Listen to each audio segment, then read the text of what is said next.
Mr. Chairman, thank you very much for having me here today, and I'm happy to discuss with you AF screening for stroke prevention. I'm particularly happy to be out of Stockholm as well, where the weather is completely dismal at the moment. So, first of all, the rationale for screening for atrial fibrillation. Approximately 10% of patients with a new ischemic stroke will have atrial fibrillation detected at the time of the stroke or shortly thereafter. It is plausible that many of these patients have asymptomatic atrial fibrillation prior to their stroke, and we know from studies such as this one by Seontis et al. That asymptomatic atrial fibrillation is indeed not a benign condition. We also know that patients who had atrial fibrillation discovered incidentally will benefit from oral anticoagulants. So it's tempting to draw the conclusion that should we screen for atrial fibrillation and detect it in asymptomatic patients, treat them with oral anticoagulants, that we can prevent some of these strokes. Another reason that screening for atrial fibrillation is so abundant currently is, of course, the advent of so much new devices, and we just had a very nice overview of these in the mHealth talk. I'd just like to draw your attention to that even though the sensitivities and specificities of these devices look very good, most of these studies have been done in very controlled environments. So they've been done in office settings, and also that a lot of these studies have taken out poor and noisy signals from their final analysis. So in real life settings, these might look a little differently. Also, of course, the point of these devices is that you can carry them home with you. And when you check your heart rhythm at home, you're not likely to have a 12-lead ECG and a certified electrophysiologist at home to verify your results against. So many of these devices have naturally been controlled against each other. So some caution when we read the results of these studies is, I think. These devices also enable you to monitor the heart rate for various amounts of time. Now, if we look at the y-axis, we can see that, of course, if you take a single time point ECG, you'll only monitor the heart rate for sort of 0% of a year's time. But as you go on with more intermittent methods or patches, you'll slightly increase the time you're able to monitor the heart rate.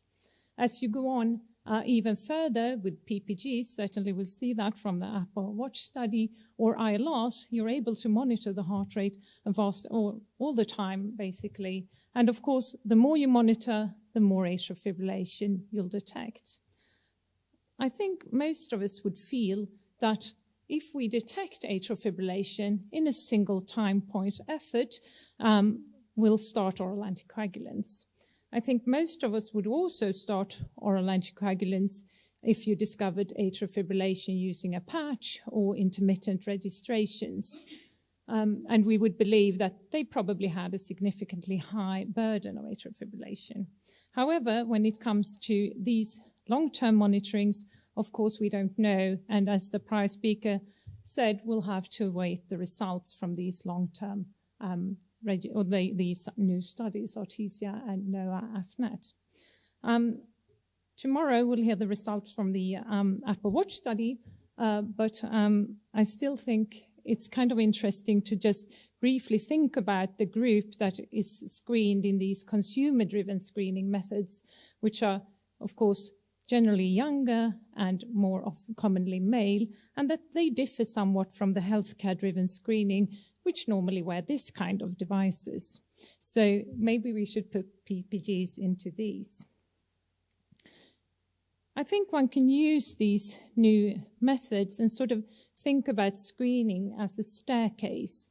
So if we start out in the very young with no risk factors for strokes and we screen them, we're likely to find very little atrial fibrillation, and they probably have no net benefit of oral anticoagulants. Whereas as we go along this stairwell, we'll find patients who are a little older, and if we screen them at a single time point when they come into our offices, such as opportunistic screening, we're likely to find more atrial fibrillation. patients with higher CHA2DS2-VAScs, I think, might merit a bit more screening. And this is where the intermittent or prolonged screening comes into play. When patients have CHA2DS2-VASc 2, 3, or are enhanced by other risk factors, we might benefit from systematic screening. Of course, those at the highest point of the stairwell or staircase, those who survived an ischemic stroke, in these patients, I think we all agree that we need to monitor them quite carefully for atrial fibrillation. If we look at the screening studies that have been done recently, we can see that if we increase the risk of our patient group, such as increasing the age or adding different risk factors, and in addition, changing the duration of our monitoring, we're likely to find a higher yield of atrial fibrillation. So just to summarize this then, I think we should only screen for atrial fibrillation in patients who might benefit from treatment. And I also believe that when we screen, that we should ensure that oral anticoagulants are initiated. We haven't yet seen a screening study that has shown reduction of stroke or mortality. Certainly, Stroke Stop study, we're collecting the final data this year. So next year, hopefully, we'll have some clinical endpoints on that. But many more studies are coming. We have many new methods for AF screening. Validation studies differ in methodology. Paroxysmal AF, the gold standard, varies between the studies. Should we have an app a day or an Apple a day? We'll see about these new consumer-driven screening methods. We still don't know.